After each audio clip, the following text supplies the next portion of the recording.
Hello, Mom. So I've decided to give you a few days, really myself, to kind of understand and process what's going on. By now, you recognize that it's bigger than just a simple, I'll talk to you after I figure out my hospital stuff if I can come visit. You see, right now what's taking place is that I'm ending a cycle of victimization for myself and both you. What happens is you have a pattern. Whenever something fearful comes up or something to do that you don't necessarily want to do, you're afraid to do, you handle it in two ways. Either you look for all of the problems, the sicknesses, the illnesses, the structural issues to where you can't do that thing. You had to take care of grandma, you didn't have enough money, you're sick, you physically can't do it. But if you physically can do it and still don't want to do it, then it's somebody's trying to control you. Then it's somebody not being understanding, and you're going to stand up for yourself. You're going to do what's best for you. And that's the conclusion that you've gotten to. But here's the problem. You don't recognize that every time you do that, every time you say that, it cancels me out of an entire life experience. What's best for you does not include me. And I'm about to give you some examples of how I've experienced that in just the past 3 years. And why, if I decide to do the same thing, what's best for me, it cancels out an experience of a daughter for you. You see, starting 3 years ago, I really wanted to get to know my mother. Let's be real, I don't know you.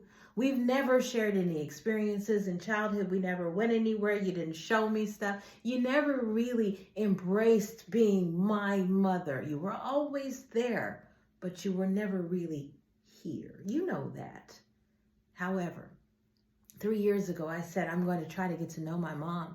Maybe because we don't have any photo albums to go, but we can create some nice memories. And what did I do? Let's go on these trips. The first one to the Grand Canyon, someplace you wanted to go.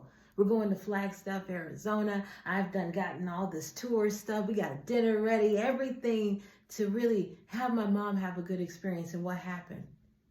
You were nervous. You were upset. I don't know why. I didn't create it. And I'm going to tell you who did. We'll get there in a second. And what did you do? Went to the Sky Rim, someplace we weren't even supposed to go. I was like, hey, it's on the way. I'm glad I did, because Lord knows I probably wouldn't have gotten any experience out of you if I hadn't done that. After that, you didn't want to go anywhere. And the trip was over. It didn't matter what I wanted to do. It didn't matter what I wanted to pay for. It didn't matter that I was even there. You were finished. And I went home knowing that when you do it was best for you, it don't include me. Didn't even ask me if I had a nice time. Now we can go again. I tried to again give my mother respite. She's been dealing with her demented mother for years by this point. Let's go to Colorado. And by this point, you made me go through the gauntlet just to get that. You see, you call me controlling, but did you ever stop and think about just how demanding you are? Most people would jump for joy. Be grateful to go do something with their child, especially to get the break. It is free. Just have a nice time. But no, I had to overcome so many obstacles and fears. You didn't want to go here. You didn't want to do that. And you didn't tell me about this stuff I couldn't even tell you about. I don't know what the weather is going to be like. I don't get that. I did everything in my power to plan a trip that you would like. We're not going anywhere. I didn't get a tour this time to waste my money. We're on the outskirts of town. I got you the kind of car you said you liked, even though you didn't like it and you were complaining about that, and it still didn't work. So even in those moments where I bend over backwards to appease you, just to get you to show up for love, to show up for fun, you find some way to demonize it. When we got to the Garden of the Gods, what happened there? All I did was say, wow, that mountain's only 2 miles, but it takes 7 hours to get there. You see, because I had thought about going on a tour, and I did see the Pike Peak one, but I was like, why does it take all day? And then when I saw it took 7 hours to drive 2 miles, I, heaven forbid, said that out loud. I hadn't paid for one, hadn't tried, wasn't going to, because like I said, I knew you would cancel, because again, the experience I'm having doesn't matter. But of course, at this moment, I didn't know that you were reacting to whatever lie you were telling yourself when you told me you were done with that trip too. Hadn't gone anywhere, hadn't done anything, and I was about to have a nervous breakdown because I can't have this happen again. No, that was betrayal the last time at the Grand Canyon. No, lady, I'm here. We need to try to enjoy. So what did I have to do? Because you weren't going to drive anymore. With my non-driver's license self in a rental car in a different state. I had to operate that vehicle my mother made me because she wasn't going any further. And that's when I realized I'm not going on a trip with my mother. Nah, mothers don't do that. I'm here with a very disgruntled, upset, hurt woman. Nah, I don't need it. The next day, finally, maybe we can go do some horseback riding. Now here it is. The controlling part, you're not going to listen to me. You're going to do whatever you want to do, is over. But now we're back to I'm hurt. I can't get on. It was the relief you gave off when you knew you couldn't get on that horse. And yet again, my mother, who just doesn't want to do it, is happy that she's getting to do things the way she wants to do them. And I have to go off in life and have an experience completely alone. My mother's around, but again, she's not here. I offer therapy because Lord knows anybody whose life was jumbled up structurally like that could use someone to talk to, and I was demonized. I offered housing for you, and I was turned into the devil himself. All of this, free, clear, unconditional. You don't have to pay for it. Just show up and enjoy all of this so that you can have a better experience, so that you could joy, so that you could find rest, so that you could find peace. All of it denied, and I have been turned into a demon every time, just like with this one. If I try to say, Mom, no, you need to come and this and that, even remotely push the issue, Alicia's back to being Satan. And that is what I am killing today. I'm no longer offering.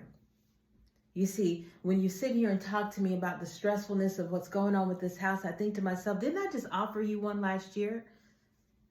And if I had denied something a year ago, but now I need it, I would go back to the person who offered it to me a year ago, especially because they love me. But yet you won't even talk to me or invite me in to that space. You don't want nothing from me, not even an experience.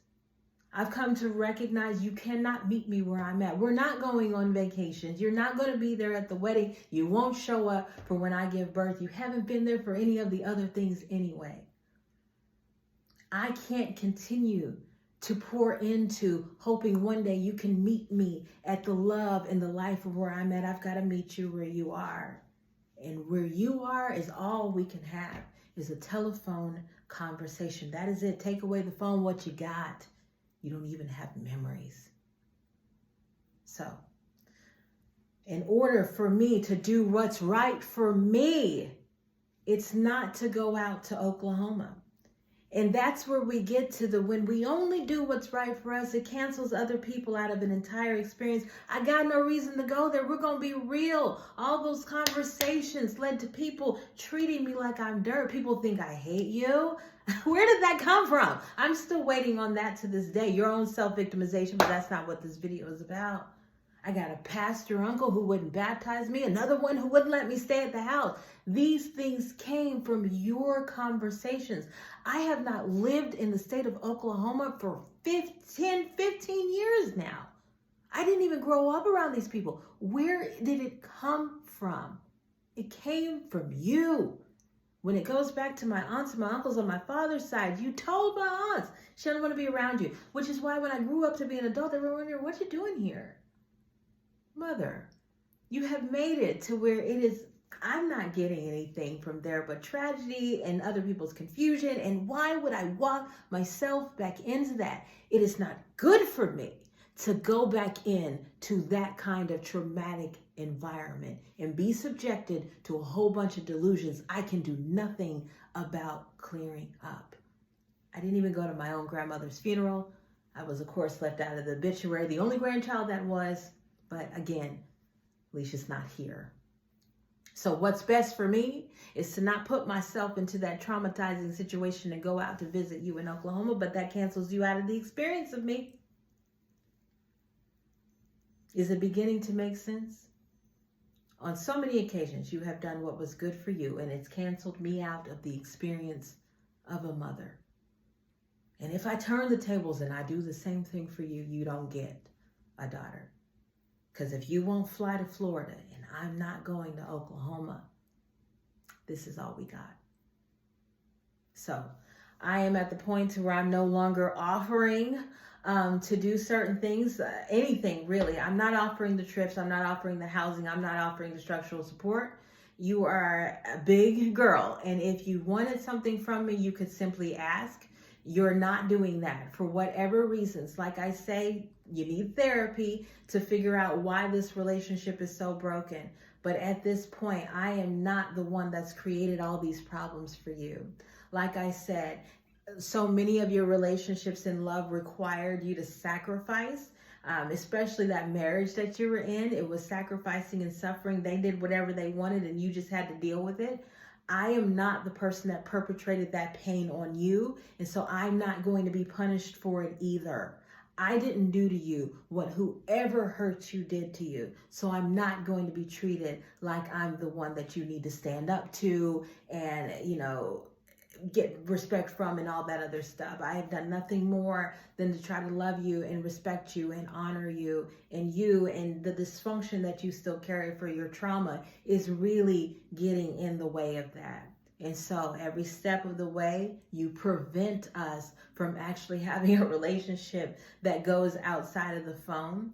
You require way too many steps from me, mother, to overcome in order to have the simplest of life experiences with you. And a lot of times you're so overwhelmed that you won't even settle down and enjoy it. And so there's no more else that I can do to help you to get to where I'm at. I have to meet you where you are. And so if you insist that our relationship and the love is only shared over times of sacrifice and suffering, then the next time I'll see you or you'll see me as when one of us is near death. That's what you're asking for. And that's what your actions and your thoughts are creating. And there's nothing more I can do about that. Okay? For the past 3 years, I have tried diligently to try to get to know you, to build a relationship with you, and you have demonized me for it. I know that if I even so much as try to get you to come out here this time, you're going to do the same thing again, and I'm cutting that off. My love is abundant. My love is free. My love is unconditional. My love deserves to be enjoyed. You don't enjoy my love.